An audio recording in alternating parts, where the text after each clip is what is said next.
Assalamualaikum warahmatullahi wabarakatuh. Om Swastiastu, salam sejahtera, namo buddhaya, rahayu.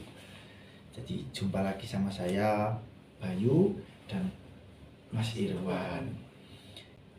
Mas Irwan akan menembus, jadi akan melihat menurut mata batin Mas Irwan. Jadi di Tugu Kota Malang itu ada sosok apa dan pernah terjadi apa di situ, di Tugu Kota Malang. Terus pesan apa yang didapat dari sosok gaib yang ada di Tugu Kota Malang situ. Pesan apa yang disampaikan untuk kita sekarang ini.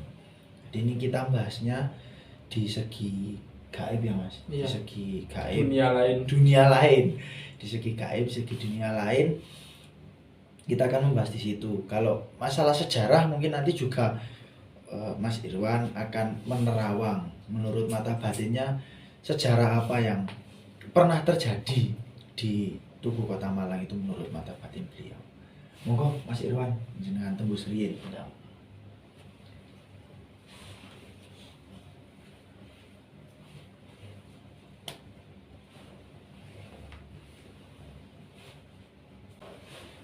Sampun Mas Dit, untuk penembusan. Oke, langsung saja. Jadi saya jelaskan sedikit tentang Tugu Kota Malang. Jadi kabarnya konon Tugu Kota Malang ini pernah disinggahi oleh Bapak Presiden Baginda Soekarno di Tugu Kota Malang ini. Itu sekilas dari saya yang saya tahu menurut sejarah.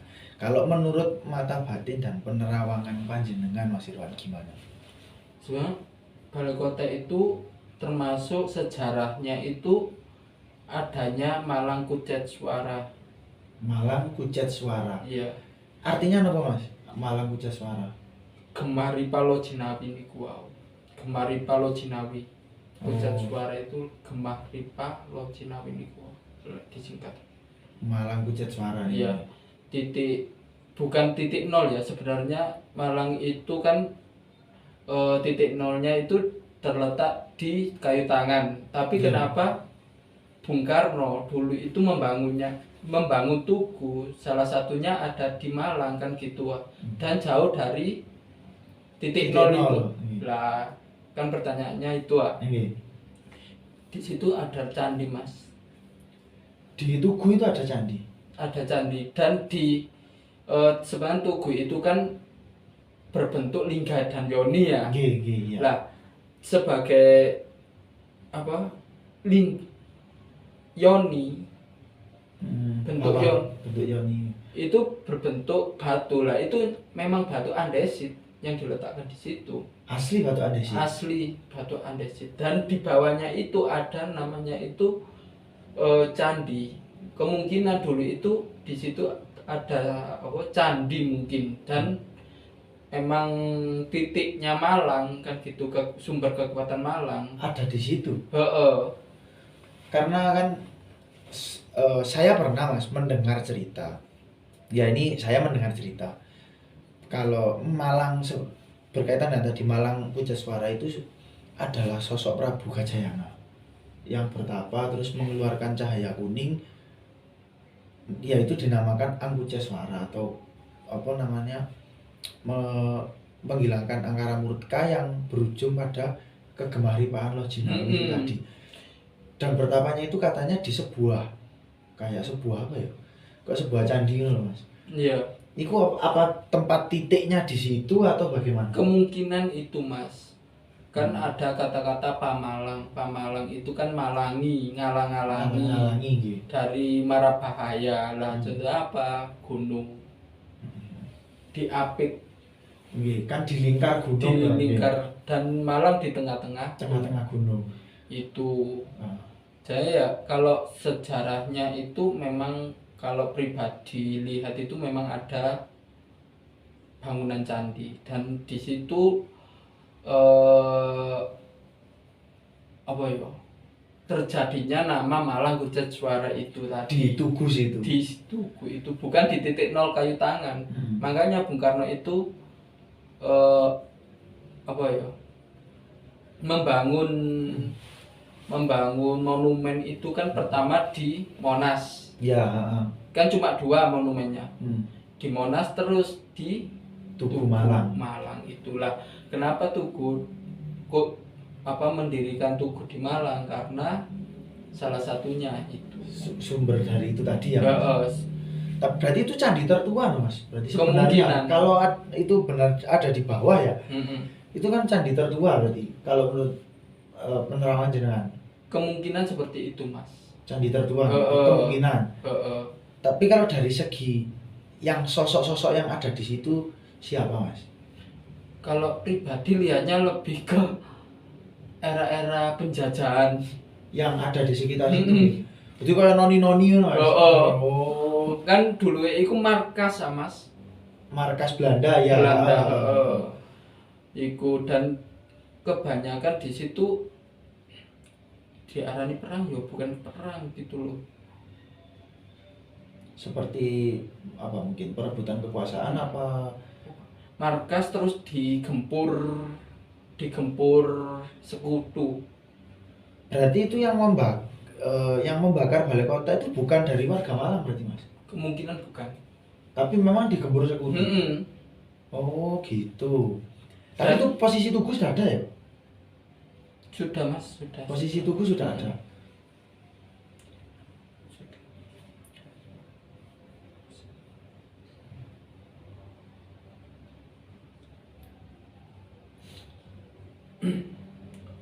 Iya itu, Mas. Durung, Mas. Belum ada. Oh, belum ada Tugu. Belum ada. Belum ada. Berarti Tugu ketika balai kota itu dibakar. Apa Tugu itu belum ada berarti sebenarnya, Mas? Belum ada. Berarti masih mungkin masih di bawah itu masih adanya candi tadi. Kemungkinan itu. Oke. Siap. Saya kan kenapa Malang itu Bung Karno membangun Tugu itu di area balai kota itu, bukan di titik nolnya. Karena itu tadi ya. Sebenarnya kan sumber dari himpunan. Dari himpunan banyak itu ya. Kekuatan. Tapi residual energinya mereka masih tersimpan di situ ya. Masih tersimpan di area Tugu. Masih. Area balai kota maksudnya gitu. Masih, karena kan semua itu merekam dari kejadian-kejadian lampau mereka itu. Jadi begini pemirsa, residual energi kejadian apa yang pernah terjadi di suatu tempat tersebut itu pasti menyimpan sesuatu yang bernama residual energi. Jadi rekam jejak istilahnya, cara medis ki rekam jejak itu masih terdapat di situ. Dan itu sampai panjang, itu jejak rekam itu bisa dideteksi sampai masih panjang. Oke. Kalau di situ sendiri, Mas, penunggu yang jenengan bilang tadi seperti noni-noni Belanda atau sebagainya itu mengganggu nggak, Mas? Ya kita ibaratnya gini, coba kita ketuk ke rumah orang dengan permisi kalau nuwun, itu pasti tidak terjadi apa-apa. Ketika kita moro-moro ke rumahnya orang tanpa kalau nuwun, wah ini blind kan gitu ya. Sepertinya contohnya itu. Tapi kalau untuk penampakan masih sering ya. Karena sering juga teman-teman ada yang banyak yang melihat di situ ada sesuatu yang lewat itu mungkin bisa jadi itu adalah khorin dari zaman-zaman penjajahan. Nah, korin itu bisa merekam sesuatu hal yang lampau kan gitu, yang tertinggal di situ ya. Di situ. Tapi kan bukan tapi kan sih. Ini saya pernah mendengar kalau Baginda Soekarno, Bapak Soekarno itu khorinnya itu sering datang ke Tugu Balai Kota. Itu kalau menurut jenengan gimana? Enggak. Kalau menurut jenengan? Enggak. Cuma di situ itu dititipkan doa sama beliau. Sama beliau dititipkan doa. Itu lebih tepatnya itu. Tapi khorinnya enggak ke situ. Enggak ke situ, enggak pernah ke situ. Enggak pernah ke situ, cuma di situ dititipkan doa semoga terutama Indonesia Raya ini Ada di situ doa. ada. Langsung dititipkan oleh Mm-mm. beliau. Oh. Kan tujuannya membangun Tugu itu kan untuk penitipan doa sebenarnya. Oh, penitipan doanya Baginda Soekarno Mm-mm. untuk Indonesia. Gitu. Iya, untuk mengenang para leluhurnya atau pejuang itu tadi kan gitu ah. Maka kan setiap raja itu harus memiliki karya. Hmm. Contohnya pada era Anusapati ada di situ bukan membangun pada eranya membangun Candi Candi Gidi. Kidal. Nah, contohnya Jokowi adanya Tol, tol. proyek tol. Lah, Jadi- untuk dikenang. Untuk dikenang. Oh, Jadi kayak membuat prasasti lah, semacam prasasti atau kenang-kenangan. kenang-kenangan masa penjabat. Tapi memang doa dari beliau, doa Baginda Soekarno itu memang benar dititipkan di apa jenis Tugu Malang tersebut, teman-teman.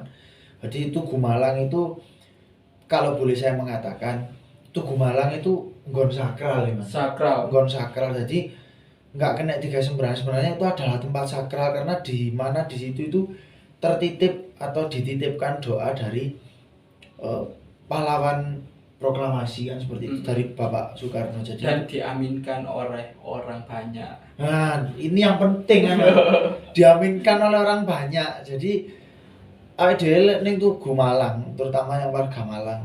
Jadi jangan sampai sembrono istilahnya ngono aja sembrono. Mergo ning kono iki sebenarnya adalah tempat sakral. Kudu tempat jang-jakan kan Ya. Tempat mesum. Bukan Wah, itu. bahaya, teman-teman. Gitu. Terus menurut jenengan gitu, sosok yang paling dominan atau yang istilah iku sing jaga, sing jangkung, Mas. Sing jangkung ning nggon Tugu ki sapa, Mas? Itu orangnya itu ya dukur tinggi lah, Heeh. tinggi gagah gitu, kayak Purnawirawan gitu loh sosoknya. Sosoknya seperti itu. Mm-mm. Berarti apa ya? Bukan malah bukan masa kerajaan, Tapi memang masa penjajahan. yang lebih apa dominan itu loh. Lebih dominan. Mm-mm. Yang menjaga situ, Mas. Iya. Oke. Jadi Kayak- seperti sosok Purnawirawan tentara gitu. Mm-mm. Berarti pejuang yang menjaga di situ. Itu yang paling kuat di situ, Mas. Terus ada Tugu itu kan cabangnya itu ada 8. Cabangnya Tugu maksudnya. Mm-mm. Ini. Jadi Tugu itu simbol dari Ibu Bumi Bapak Angkoso. Dan gini, apa? Dalani Nggih, melapis maksudnya berapa lek ngarani ya? Bergaris-garis lah. garis-garis lah Garisnya itu ada 8. 8 lah itu mewakili 8 penjuru mata angin. Oh, siap kan kawan. Jadi sebenarnya Titik simbol kekuatan. titik simbol kekuatan Hastobroto nek ngarani ya. Nah, Stobroto. Jadi begitu kawan-kawan. Karena mungkin pada waktu itu Baginda Soekarno itu beliau kan juga seorang arsitek, seorang insinyur gitu. Insinyur. Jadi untuk beliau membangun sesuatu itu bukan sembarangan. Jadi Mm-mm. beliau benar-benar memperhitungkan dari segi filosofinya, dari segi Seni. seninya, materialnya itu benar-benar beliau perhitungkan. Mm-mm. Dan bangunan-bangunan itu emang bangunan sakral bagi semua sih. Hmm. Contohnya untuk mengingatkan kita kepada alam semesta. Di situ ya teman. Iya, Dari mananya mas? dari Linggayoninya itu. Hmm. Linggayoni itu pilar yang memanjang ke atas, Iya. itu mewakili dari Bapak Angkoso kan seperti itu. Wak. Iya. Kalau yang di bawah namanya Yoni. Ah. Yoni itu mewakili ibu bumi. Ah. Jadi manunggal. Oh, Kalau di Cina Yin Yang. yin yang, nek Ya. cara Cina iki Mas iki. Heeh. Yin yang, nek cara Jawa Linggayoni. Jadi bersatunya ini wae. Nggih, Istilahnya nyawiji. Nyawiji nggih. Bapak Angkoso ibu bumi kan ngoten. Ada perempuan, ada laki. Laki-laki. Oke teman-teman. Gitu. Mungkin ada pesan Mas, ada pesan apa yang disampaikan dari sosok yang jaga di Tugu Malang ini untuk masyarakat Malang terutama. Tetep waspada nggih. Nggih. Tetep waspada nalika wau wonten lindu. Oh iya teman-teman. Jadi pada hari Senin. Nggih. Pada hari Senin pagi, teman-teman. Senin pagi tanggal berapa sih, Mas? Senin tanggal 6. Tanggal 28. 28. Tanggal 28 Juni pagi sekitar jam 5 itu kan ada gempa yang berpusat di Jogja, Mas Gi. Kalau nggak salah. Dengan kekuatan 5,4 skala Richter itu terasa sampai di Malang ini terasa. Sebenarnya ada pesan nggak Mas dari situ? Ada Mas, tetap eling lan waspada itu tadi. Nggih. Jadi kita itu suruh banyak-banyaklah berdoa. Iku. Eling karo sing gawe urip nggih Mas. Eling karena dunia ini sudah rapuh kan gitu ah. Nggih, wis sepuh, wis tuwa Mas nggih. Jadi kudu eling lan waspada. Aja nganti sembrono rek kan. Jangan mengaku Malang itu aman dari bencana karena dari kata-katanya Pak Malang kan gitu ngalang-alangi bencana. Bukan berarti itu menjadi patokan. Nggih. Tapi kita sendirilah yang bisa menangani gimana sih caranya ada gempa. Itu terus menanggulangi sesuatu hal yang berkaitan dengan bencana alam itu dari kitanya sendiri.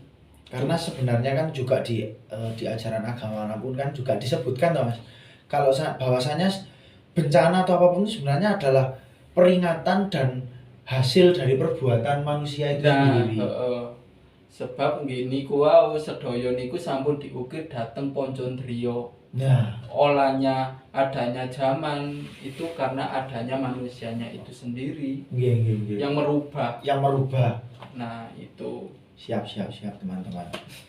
Itu tadi teman-teman jejak penelusuran kita di app ini. Tadi menjelajahi Tugu Kota Malang. Ada sosok apa saja, terus sejarahnya bagaimana. Dan saya pribadi sama Mas Irwan ini bukan kami untuk merusak sejarah ataupun membengkok-bengkok, enggak. Itu hanya menurut dari pandangan pribadi. Jadi bukan untuk menyudutkan pihak lain atau apapun, enggak. Seperti itu teman-teman. Semua kembali pada dirinya masing-masing. Nah, semua kembali pada dirinya masing-masing. Jadilah orang penonton atau orang yang smart people. Jadi jangan mudah ini tembung jari. Jadi smart people. Dan saya tadi waktu beliau Mas Irwan menembus sosok gaib yang ada di sana, saya sempat membuka satu kartu tarot wayang. Nah, di sini belum saya buka sama sekali. Nah, ini mau saya buka ada apa? Maksudnya itu wujudnya seperti apa? Dan ini nah ini adalah sosok Bathara Kamajaya. Bathara Kamajaya itu adalah cinta, perlambang dari kecintaan. Saya baca dari kartu ini yang keluar tentang percintaan. Di sini di Tugu Malang ini ada salah satu maksudnya ada salah satu seperti harapan tentang atau kenangan tentang kecintaan seseorang terhadap sesuatu yang ada di situ. Mungkin bisa jadi seperti apa yang disebutkan Mas Irwan tadi. Bapak Soekarno itu menitipkan sebuah doa di situ. Itu sebenarnya mungkin kalau saya baca itu saya tangkap itu adalah wujud tresnone ning Indonesia. Seperti itu Mas. Harapan menjaga Indonesia itu dititipke liwat donga iku, Mang. Dan di sini perlambangnya juga bunga teratai.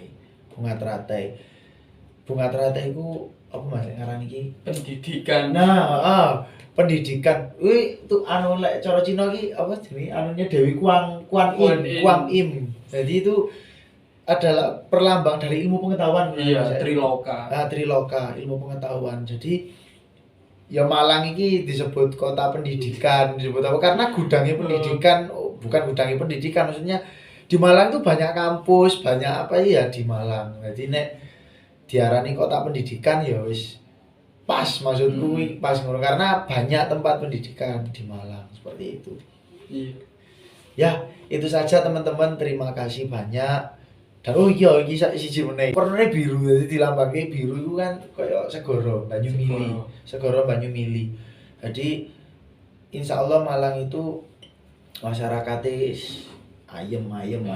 Banyumili rezekine ya insya Allah bisa aman. Termasuk iki biru iki lambange Arema nek ya. Ini kudu biru ngene nek Arema ya Mas ya. Arema iki biru apa? Biru dongker. Biru dongker. Seperti itu teman-teman. Jadi untuk episode kedua ini menembus Kota Malang sampai sekian dulu. Maksudnya Tugu Kota Malang sampai sekian dulu. Ketemu lagi dengan saya dan Mas Irwan. Terima kasih. Assalamualaikum warahmatullahi wabarakatuh. Om Swastiastu, Namo Buddhaya, Rahayu.